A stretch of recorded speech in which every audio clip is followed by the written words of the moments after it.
এখন হচ্ছে আমি চিংড়ি মাছ দিয়ে সিম চচ্চড়ি করবো। চিংড়ি মাছটা আমি একটু ভেজে নেব।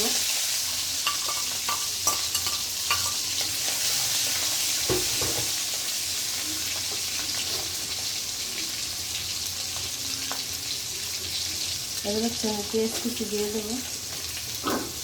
চিংড়ি মাছটা বেশি ভাজবো না।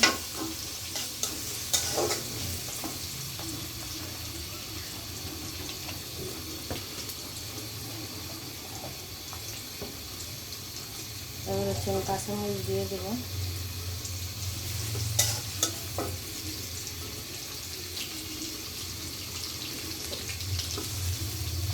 এই যে অল্প একটু আদা দিয়ে দেবো।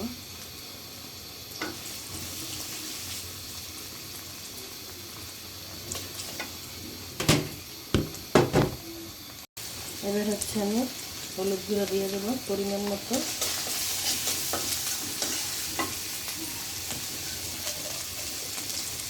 স্বাদ মতো লবণ দিয়ে দিলাম।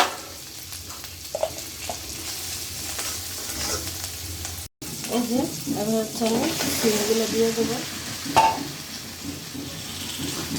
আর একটু ভালো করে নাড়িয়ে চাড়িয়ে ঝোল দিয়ে দেবো। সিমটা কষিয়ে নিলাম। এবার হচ্ছে পানি দিয়ে দেবো।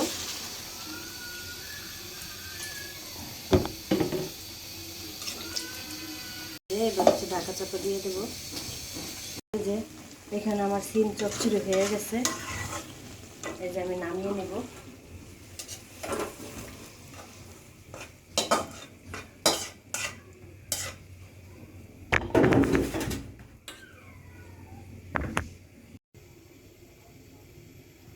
এই যে আমার সিম চচ্চড়ি নামিয়ে নিলাম বাটিতে।